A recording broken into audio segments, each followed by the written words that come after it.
ગુજરાતમાં વિધાનસભાનું સત્ર ચાલી રહ્યું છે. પડોશી દેશ પાકિસ્તાનમાં 182 માણસોને બલુચ લિબરેશન આર્મીએ બંધક બનાવી લીધેલા છે. પ્રધાનમંત્રી નરેન્દ્ર મોદી મોરિશિયસના પ્રવાસે છે. એરટેલ કશુંક નવું લઈને આવી રહ્યું છે, જે જીઓ સામે ખતરો ઊભો થઈ શકે છે. ગુજરાતથી લઈ દેશ અને દુનિયાના સમાચારો વિશે કરીશું વાત. નમસ્કાર, આપની સાથે હું દેવાંશી. શરૂઆત ગુજરાતથી કરીએ. ગુજરાતમાં ઘણા બધા સમાચાર છે. વિધાનસભાનું સત્ર ચાલી રહ્યું છે. ગૃહમાંથી સતત સમાચારનો મારો આવે છે. ખૂબ ઓછા પણ જે બચેલા છે વિપક્ષના ધારાસભ્યો એ પ્રશ્ન કરી રહ્યા છે. સત્તા પક્ષના ધારાસભ્યો એક જ પ્રશ્ન અલગ અલગ સ્વરૂપે, એટલે 5 માણસો એકનો એક પ્રશ્ન કે તમે બનાસકાંઠાના આંકડા આપો ને તમે પાટણના આંકડા આપો, બસ મોટાભાગે એટલો ફરક પડે. બાકી એકના એક પ્રશ્નમાં ગૃહનો સમય ખાસ્સો બરબાદ થઈ રહ્યો છે. ગુજરાત આપણે ખાસા વિકસિત રાજ્ય છીએ સરખામણીએ, પણ આપણે સંપૂર્ણ નથી. આપણી પણ સમસ્યાઓ છે. આપણી સામે પણ કેટલાય મુદ્દાઓ છે. આરોગ્ય વિભાગની ચર્ચા હોય કે પછી ગૃહ વિભાગની ચર્ચા, દરેકની સામે એક પ્રશ્ન રહે છે. એ પ્રશ્નો મોટા ભાગે જ્યારે 162 ધારાસભ્ય ભારતીય જનતા પાર્ટીના હોય ત્યારે પોતાની જ સરકારને ત્રુટીઓ તરફ, આમ તો એમની પહેલી ફરજ અને પહેલું દાયિત્વ બને છે કે એના તરફ એ ધ્યાન ખેંચે અને પછી એ કાર્યવાહી બહુ સરસ રીતે થઈ શકે. પણ અહો અપી અહો ધ્વનિ, બધા બહુ જ સરસ ચાલી રહ્યું છે.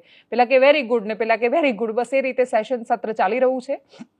એ સત્રની વચ્ચે એક બાજુ વિધાનસભાનું સત્ર ચાલતું હતું, બીજી બાજુ ટેટ 1ના ઉમેદવારો છે એ ગાંધીનગરમાં રસ્તા પર આંદોલન માટે આવ્યા. એમણે ફરી એકવાર શિક્ષણ મંત્રીને નિશાન બનાવ્યા અને પછી કહ્યું કે જગ્યા વધારો.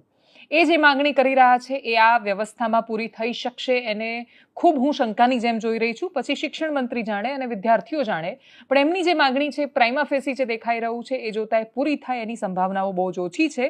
પરંતુ છતાંય ગાંધીનગરના રસ્તા પર જ્યારે ટેટવાળા છોકરાઓ આવે ત્યારે ટીંગા ટોળીને આ બધું બહુ સામાન્ય થઈ જતું હોય છે. એ દ્રશ્યો ગાંધીનગરમાં આક્રમકતાના દેખાતા હોય છે. ભુવાઓ પકડાવાનો ટ્રેન્ડ ચાલી રહ્યો છે. સુરતમાં એક જૂની ઘટનામાં કે જેમાં એક ભુવાએ પોતાના જ ભાઈની પત્ની પર દુષ્કર્મ આચર્યું હતું, વિધિ કરી દેવાના અને કલ્યાણ કરી દેવાના નામે. એવા અનેક માણસો છે જે સ્ત્રીઓ પર આ પ્રકારે અત્યાચાર ને દુષ્કર્મ ગુજારતા હોય છે. હવે તમે એમની પાસે લઈ જવાવાળા માણસો કોણ છે એની યાદી કાઢશો તો એ પરિવારના લોકો હોય છે કે જે અંધશ્રદ્ધામાં જ તમને પરોવે છે. આસપાસના માણસો એ પરિવારના માણસને કલ્પનાય નથી કે એ કોઈનું કલ્યાણ નથી કરી રહ્યા, એ નુકસાન કરી રહ્યા છે.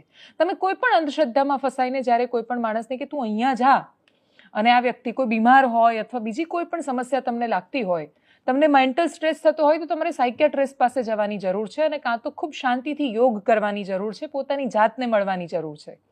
પણ જો તમને કોઈક એવી જગ્યાએ ફસાવી દે છે તો પરિવારના લોકોને એવું લાગે છે કે એ મદદ કરી રહ્યા છે. એ મદદ નથી કરતા, સામેવાળા માણસને ડૂબાડી રહ્યા છે, ખોટા રસ્તે ખોટી દિશામાં લઈ જઈ રહ્યા છે. ભુવાઓ એક પછી એક પકડાઈ રહ્યા છે. ક્રૂરતાની અને અતિશય દુઃખદાયક પરિસ્થિતિ એ છે કે એક ખૂબ